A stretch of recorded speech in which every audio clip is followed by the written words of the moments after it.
Hello students, let's continue our syllabus of class 11 chapter 3 an empire across 3 continents। देखो अब हम इस chapter में पढ़ने वाले हैं एक ऐसे एम्पायर को जो कहाँ तक फैला हुआ था, 3 कॉन्टिनेंट्स में फैला हुआ था। तो the question arises how many continents we have at present, कितने कॉन्टिनेंट्स हैं हमारे पास अर्थ में। ठीक है, तो अभी हम बात करते हैं। तो ये तुम्हारा क्वेश्चन है, जस्ट सर्च इट और if you know that's very good. तो एक एम्पायर जो 3 कॉन्टिनेंट्स में घिरा था वो था हमारे पास रोमन एम्पायर, जिसके बारे में हम पूरे की पूरी डिटेल हम पढ़ने वाले हैं इस चैप्टर में अकॉर्डिंग टू द सिलेबस। तो देखो अब हम बात करें, देखो किसी भी सिविलाइजेशन, किसी भी एम्पायर की अगर हम बात करते हैं तो हम किस चीज़ की बात करते हैं, उसके सोर्सेज की बात करते हैं फर्स्ट, ठीक है, वो उसके कल्चर की बात करते हैं, ठीक है, और उनके ग्रोथ की बात करते हैं या उसके डेवलपमेंट की बात करते हैं, ठीक है, उसके किंग्स की बात करते हैं, वहाँ पे कौन कौन से पावरफुल किंग्स थे या फिर कौन से इंपॉर्टेंट किंग्स थे, ठीक है, यानी कि किन का इंपॉर्टेंट रोल रहा उनके कल्चर को बढ़ावा देने में, ठीक है, ग्रोथ करने में, ठीक है, तो इसका ध्यान रखना। और ये इन्वेजन्स की बात करते हैं, उस एम्पायर में कितने इन्वेजन्स हुए थे या फिर उन्होंने कितने इन्वेजन्स किए थे, अगर वो एम्पायर लास्ट में एंड हो गया तो उसके एंड होने के रीजंस क्या थे, इन सब चीज़ों को हम पढ़ने वाले हैं इस चैप्टर में अबाउट द रोमन एम्पायर। चलो लेट्स डिस्कस। सबसे पहले मैप रीडिंग। देखो मैप रीडिंग स्किल्स होना बहुत इंपॉर्टेंट है। अभी हम बात करने वाले हैं रोमन एम्पायर्स, तो रोमन एम्पायर्स कहाँ था, क्यों था, एटलीस्ट हमें कुछ बहुत नॉलेज होनी चाहिए। Let's focus, let's zoom it out. अब देखो हम बात करने वाले हैं, अगर हम बात करें रोमन एम्पायर की, तो रोमन एम्पायर जो था, जो ये मेडिटेरियन सी हमें दिखाई दे रहा है, तो ध्यान रखना मेडिटेरियन के सी के आसपास का जितना एरिया था वो सब रोमन एम्पायर का था। Like if I draw a little bit diagram to make you understand like this one, जितना भी इसके आसपास का एरिया था ये सारा का सारा क्या था, रोमन एम्पायर में था। If I am shade it, ये पूरा का पूरा मेडिटेरियन सी के आसपास का एरिया जो था वो रोमन एम्पायर था, तो ये काफ़ी ज़्यादा फैला हुआ था। और इसी के साथ साथ हम लोग एक और एम्पायर की बात करेंगे जो कि बाद में जो था इमर्ज हुआ था, वो कौन सा था, ईरानियन एम्पायर्स। ठीक है, देखो उसके बारे में भी यहाँ पे मैप में पहले थोड़ी बहुत नॉलेज ले लेते हैं। देखो ये सीरिया, इराक और ये ईरान, जो ये नॉर्दर्न पार्ट ऑफ कैस्पियन सी वाला पोर्शन है, और जो अफगानिस्तान वाला पोर्शन है ये वाला, तो ये भी अपने आप में काफ़ी बड़ा एम्पायर था, ईरानियन एम्पायर, यानी कि मुस्लिम एम्पायर था यहाँ पे। और इसके बगल में हम देखें तो यहाँ पे क्या है, हमारे पास रोमन एम्पायर है। तो ये दोनों उस टाइम पे एक दूसरे के राइवलरीज हुआ करते थे। ठीक है, इन्हीं के बारे में हम हिस्ट्री पढ़ेंगे, इनके अगर कोई बैटल है तो बैटल के बारे में पढ़ेंगे, या फिर इनके अलग अलग सेपरेट या इनके कल्चर के डिफरेंसेस के बारे में पढ़ेंगे। So without wasting time let's discuss. तो देखो ये कुछ यूरोप, एशिया, अफ्रीका दिया हुआ है, ये हमने ऑलरेडी देख लिया है। अब देखो बात करते हैं सोर्सेज की। एज वी सेड, देखो सोर्सेज, अब बात करें हम किसके, रोमन एम्पायर के सोर्सेज, यानी कि कोई भी एम्पायर है तो किसी ना किसी सोर्स से तो हमें पता चला होगा। ठीक है, उस टाइम पे तो हम पैदा नहीं हुए हैं भाई, अभी पैदा हुए हैं, तो अभी हमें उनके बारे में पता कैसे चला। जो हिस्टोरियंस थे उन्होंने क्या दिखे, उन्होंने देखे उनके सोर्सेज, उनके क्या टेक्स्ट देखे, उनके क्या मिले, डॉक्यूमेंट्स मिले, ठीक है, उनके क्या मिले, मटेरियल रिमेन्स मिले, फोसिल्स मिले, यानी कि क्या, ये सारी चीज़ें मिलने के बाद उन्होंने ये रिजल्ट निकाला, आउटकम निकाला कि क्या है, हमारे पास एक रोमन एम्पायर था जो कि काफ़ी पावरफुल था। ठीक है, अब वो क्या है देखो, अब बात करते हैं, सबसे पहले टेक्स्ट की बात करते हैं।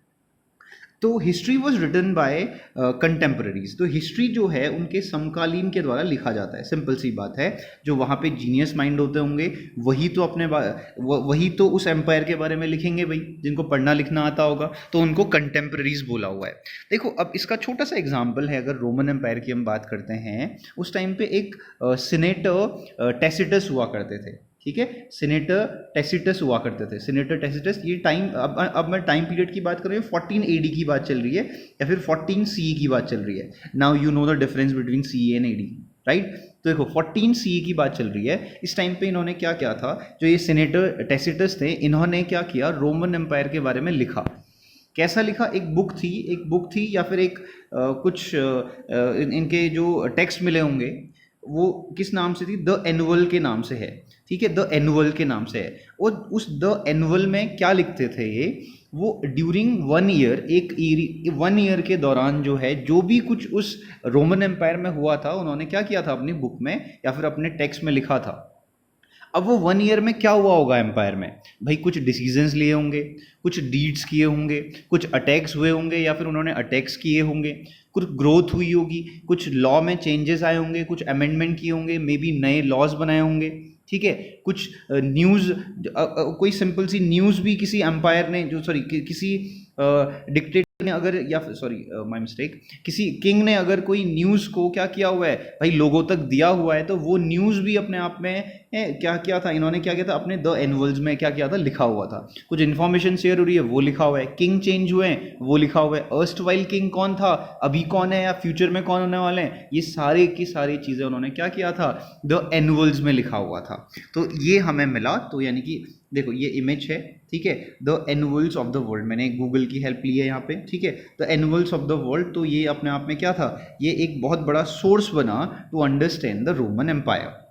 ठीक है, लेट्स मूव ऑन। अब देखो नेक्स्ट क्या था, डॉक्यूमेंट्स थे, डॉक्यूमेंट्स मिले इनके, ठीक है, रोमन एम्पायर्स के डॉक्यूमेंट्स मिले थे, इंस्क्रिप्शंस मिले थे, ठीक है, वॉल पेंटिंग्स मिली थी, ठीक, और क्या मिला था, डॉक्यूमेंट्स और पपायरस स्क्रोल्स। ये पपायरस स्क्रोल्स क्या होते हैं, देखो ये आजकल के टाइम पे भी कई लोग क्या करते हैं, एक स्क्रोल में क्या करते हैं, इनविटेशन सेंड करते हैं। अगर तुम्हें ध्यान होगा तो इस इमेज को देखो, ज़्यादा क्लियर हो जाएगा, ठीक है। इसमें क्या करते हैं, इनविटेशन अभी भी भेजते हैं। तो उस टाइम पे भी ऐसे इनविटेशन, न्यूज़ या फिर क्या देखो को भेजा जाता था, ठीक है। अब वो इन्हीं को क्या कहते हैं, पपायरस स्क्रोल कहते हैं। और ध्यान पे एक और चीज़ रखना, जैसे ये इमेज, अगर तुम इस इमेज को ध्यान से देखो, इस इमेज में क्या हो रहा है, देखो ये पुराने कोई नोट्स हैं या टेक्स्ट हैं, उनको क्या किया हुआ है, या डॉक्यूमेंट्स हैं, उनको क्या किया हुआ है, स्क्रोल में क्या किया हुआ है, अटैच किया हुआ है, ताकि ये प्रिजर्व रहे, ठीक है, आगे तक के लिए बचा रहे, to understand the Roman empire. फिर इसकी कॉपी की गई होगी, ठीक है। तो ये डॉक्यूमेंट्स मिले उस टाइम पे,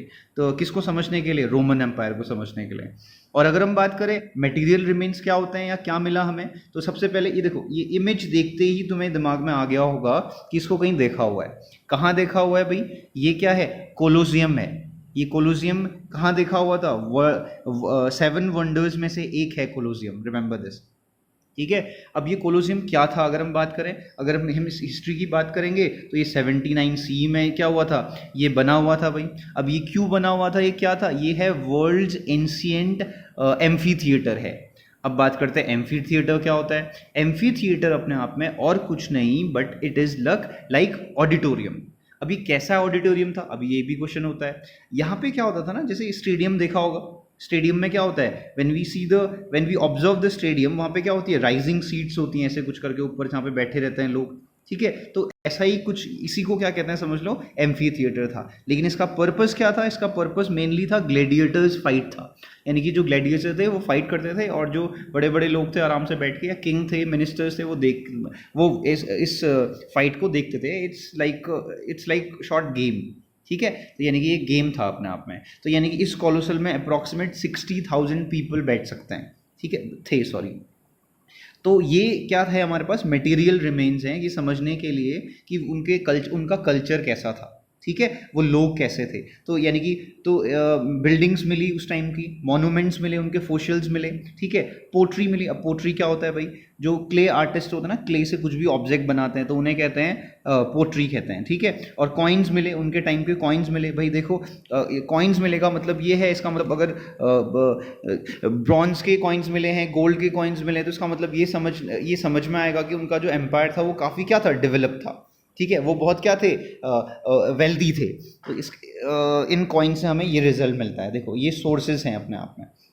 चलो आगे बढ़ते हैं। मटेरियल रिमेन्स के बाद अगर हम बात करें, देखो हाँ, अब बात करते हैं द 2 मोस्ट पावरफुल एम्पायर्स। अभी हमने बात की थी, क्या की थी भाई, हमने मैप में देखा था कि उस टाइम पे क्या था, देखो 2 पावर्स थी जो काफ़ी 2 एम्पायर्स थे जो काफ़ी क्या थे, पावरफुल थे, इमर्ज हो रहे थे, ठीक है, डेवलप हो रहे थे, अपनी पावर्स को डेवलप कर रहे थे। अब देखो, और ऊपर से पड़ोसी भी हैं, तो भाई लड़ेंगे, जैसे इंडिया एंड पाकिस्तान हमेशा कुछ ना कुछ होते रहता है। तो वहाँ पे भी रोमन्स एंड ईरानियंस जो थे अपने आप में फाइट करते रहते थे। मैप में हमने देखा हुआ है, उनकी लोकेशन क्या है, बॉर्डर जो है क्लैश कर रहे हैं, ठीक है। ये क्या थे, नेबर्स थे, separated by narrow strip of land that ran along the river Euphrates river के आसपास की बात चल रही है, ठीक है। ये हमने पढ़ा हुआ है in the previous chapter. We totally understood the exact location of the Euphrates and Tigris in what, Mesopotamian civilisation. अब देखो देवर राइवलरीज, वो तो पता ही है हमें, राइवलरीज होंगे, पड़ोसी होते हैं तो लड़ते रहते हैं, ठीक। चलो आगे बढ़ते हैं। अब ये कह रहा है कि रोमन एम्पायर की बात कर रहा है। देखो सबसे पहले हम ये समझ लेते हैं कि ईरान और रोमन एम्पायर, इनका अगर हम इनका ओरिजिन फाउंड करें, यानी कब बने थे या कब इमर्ज हुए थे, कब सबसे पुराने सोर्स मिलते हैं की बात करें। देखो ईरान क्या है, ये देखो ईरान अपने आप में एक मुस्लिम कल्चर है, मुस्लिम एम्पायर है। तो ये तो अप्रॉक्सीमेट 610 एडी के आसपास बना था, जो मुस्लिम एम्पायर था, या फिर सी कह सकते हैं, याद रखना ये चीज़। अब रोमन एम्पायर की बात करें, ये काफ़ी पुराना है, इसीलिए हमने इसको 2 पार्ट्स में सेपरेट भी किया हुआ है। एक तो 27 बीसी के आसपास आया हुआ था, ठीक है, बहुत पुराना है ये, और 753 बीसी के आसपास है। नाउ यू कैन कंपेयर, ये 2 पार्ट्स में डिवाइड है रोमन एम्पायर। अब देखो now you can compare between what Iranians and Romans. देखो ये बीसी की बात चल रही है और ये एडी की बात चल रही है, और डिफरेंस हमें मालूम है। तो काफ़ी पुराना है रोमन कल्चर। उसके बाद में इमर्ज हुए थे इरानियंस, और उसके बाद इन्वेजन होते रहे, लड़ते झगड़ते रहे वो लोग, ठीक है। चलो अभी बात करते हैं। अब बात करें रोमन एम्पायर कहाँ पे फैला हुआ है, ये हम डिस्कस कर चुके हैं। The Roman empire stretched from Spain in Europe to Syria in the Spain in Europe to Syria in east along with the Mediterranean. देखो ऐसे पढ़ने से ना, देखो अगर आप कोई स्टेटमेंट पढ़ते हो, थ्योरी पढ़ते हो, वो क्लियरली समझ में नहीं आता। अगर आपको हिस्ट्री पढ़नी है या ज्योग्राफी पढ़नी है, you have to develop the skill to read the map के अकॉर्डिंग समझना, उसे पढ़ना, ये ज़्यादा इंपॉर्टेंट है। जैसे अभी हम मैप में देखेंगे इन द नॉर्थ, अब जो ये कह रहा है कि नॉर्थ में जो रायन एंड डेन्यूब रिवर बहती हैं कह रहा है, और साउथ में जो है डेजर्ट है, सारा डेजर्ट है। चलो इसको हम मैप में देखते हैं, कितना क्लियर हो जाएगा। देखो ये रहा, इससे भी क्लियर है पॉलिटिकल मैप जो हम अभी देखने वाले, जो हमने सबसे पहले देखा था। इसको देखो, इसको देख के जो चीज़ वहाँ पे स्टेटमेंट लिखा हुआ था, स्टेटमेंट और इसमें तुम्हें खुद ही डिफरेंस नजर आ जाएगा।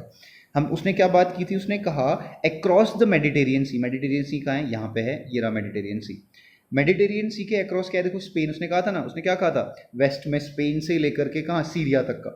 अब सीरिया की बात करें, दिस इज द सीरिया, याद रखना है, ये सीरिया है, ये स्पेन है, ये मेडिटेरियन सी है। उसने क्या बोला, मेडिटेरियन सी के आसपास across the Mediterranean Sea it has spread from Spain to what, Syria. तो ये पूरा का पूरा पोर्शन की वो बात कर रहा है, जो हमने सबसे पहले ही समझ लिया था। तो इसलिए मैप रीडिंग स्किल होना ज़रूरी है। और साउथ में उसने क्या बोला, सहारा डेजर्ट। तो ये पूरा का पूरा पोर्शन ही उसी चीज़ का है, या जहाँ पे इजिप्ट, लीबिया, अल्जीरिया, मोरक्को, ये सारी चीज़ें आती हैं। तो ये पूरा जो एरिया था वो किसका था, रोमन एम्पायर का था। इसलिए map reading is very important.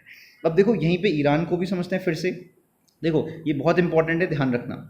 अब देखो ईरान की बात करें अगर हम, तो देखो ये सीरिया का कुछ पार्ट, ये सीरिया का कुछ पार्ट, इराक, ईरान, अफगानिस्तान, ये जो कैस्पियन सी के साउथ वाला पोर्शन है, ये पूरा का पूरा एरिया किसका है, ये पूरा ईरानियंस का है। तो ये जो थी इनकी फिजिकल लोकेशन, ठीक है। चलो आगे बढ़ते हैं। तो अब ये कह रहा है ईरानियन की। अब ईरान को भी हमने प्रॉपरली समझ लिया है, ठीक है। अब देखो ये रहा, अब इसने मैप दिखाया हुआ है ताकि ये आगे चल के चैप्टर्स में ये एक्सप्लेन कर सके कि क्या, कि कैसे वो बाउंड्रीज को शेयर कर रहे हैं और क्लैश होने लगे और इन्वेजन्स होने लगे, ठीक है। तो ये थी हमारे पास लोकेशन। अब बात करते हैं, अब देखो इस पूरे चैप्टर में हमें मेनली फोकस करना है किस पे, रोमन एम्पायर पे फोकस करना है, जो कि 27 BEC में स्टार्ट हुआ था, यानी कि क्या, before common era. It's a little bit mistake शायद, बिफोर कॉमन एरा, ठीक है। तो बिफोर कॉमन एरा में स्टार्ट हुआ था क्या, ये अर्ली रोमन एम्पायर स्टार्ट हुआ था, ठीक है। तो इतना पुराना कल्चर है ये क्या है, रोमन एम्पायर। अब देखो इसके बाद जो है 400 AD से नया कल्चर स्टार्ट हुआ, लेट रोमन एम्पायर कह रहे हैं, और अर्ली रोमन एम्पायर। 2 पार्ट्स में डिवाइड किया है, 2 पार्ट्स में ही समझना भी होगा हमने, ठीक है। अब देखो बीच में एक चीज़ और गिवन है, ये थोड़ा डेट्स में मिस्टेक है, ये अप्रॉक्सीमेट 235 से लेकर के 284 के बीच की बात है, ठीक है। अप्रॉक्सीमेट 300 to 400 इनका रोमन एम्पायर का क्राइसिस ही रहे हैं। तो ये जो इनके बीच में जो ये क्राइसिस आया, क्राइसिस का मतलब क्या होता है, समझ लो, प्रॉब्लम समझ लो। ये जो क्राइसिस आया, तो इसको हम कहते हैं the crisis of the 3rd century, ठीक है। इस टाइम पे इनके ऊपर बहुत सारा बर्डन आ गया था, समझ लो। ये जो रोमन एम्पायर चल रहा था, इस बीच में इनके ऊपर क्या किया था, बहुत बड़ा बर्डन आ गया था। इसको हम मिलिट्री एनार्की भी कहते हैं और इम्पीरियल क्राइसिस भी कहते हैं। तो इन 3 नाम से तुम्हें दिख सकता है कहीं पर भी, ठीक है। तो मिलिट्री एनार्की क्या है, एक्सप्लेन द मिलिट्री एनार्की, या फिर the crisis of 3rd century, या फिर इम्पीरियल क्राइसिस। तो इसमें ओवरव्यू अगर हम देख लें कि ये क्या हुआ था, बाद में तो हमने डिटेल पढ़ना है, अभी हम बात करें क्या हुआ था। तो इस टाइम पे the Roman empire nearly collapsed, है ना। किससे, किस चीज़ से कोलैप्स हुआ फिर ये, अंडर इन्वेजन। देखो बहुत टेंशन हो गई थी समझ लो एक तरीके से, ये रोमन एम्पायर सीधा सीधा चलता हुआ आ रहा था, यहाँ पे पहुँचते पहुँचते इनको टेंशन हो गई। किस चीज़ की टेंशन हुई अब बात करें भाई, सबसे पहले तो राजा मर गया, ठीक है, the king died in any war, ठीक है। और वो देखा जाए तो ये कुछ जर्मन ट्राइब के साथ वॉर हो रहा था, उस टाइम की बात है। अभी हम ओवरव्यू ले रहे हैं, बस ऐसे ही ध्यान से, बस दिमाग में रखना चाहिए कि क्या क्राइसिस ऑफ 3rd सेंचुरी की अगर बात आएगी तो वो क्या है, ओवरव्यू हमें पहले से ही मालूम होना चाहिए एक मैप के जरिए, ठीक है। तो हम बात करें इस टाइम पे क्या हो रहा था, हमने कहा कि इस टाइम पे क्या था, जो रोमन एम्पायर का किंग था उसकी डेथ हो गई थी। अब वो डेथ के पीछे जो रीजंस थे, इन्हीं के खुद के सैनिक थे, यानी कि एक तरीके से सिविल वॉर भी चल रही थी अंदर ही अंदर, और ये इन्वेजन भी चल रहे थे बाहर के लोगों के, ठीक है। ये ईरानियंस थे, जर्मेनियन ट्राइब्स थे, अभी हमने नाम लिए, ठीक है। अभी आगे चल के अभी पढ़ेंगे हम, ससेनियंस थे, पार्थिनियंस थे, अभी बाद में बात करते हैं इसकी। और साथ साथ में उस टाइम पे रोम पे प्लेग भी फैल रहा था, और इकोनॉमिक डिप्रेशन, तो प्लेग फैल रहा है तो इकोनॉमिक डिप्रेशन भी आ रहा था। तो यानी कि ये टाइम पीरियड इनके लिए बहुत बड़ा हेडेक था, तो इसलिए इसको हम कहते हैं the crisis of the 3rd century.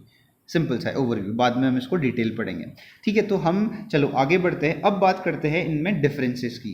देखो डिफरेंसेस क्या है, देखो बहुत ही क्लियर डिफरेंस है।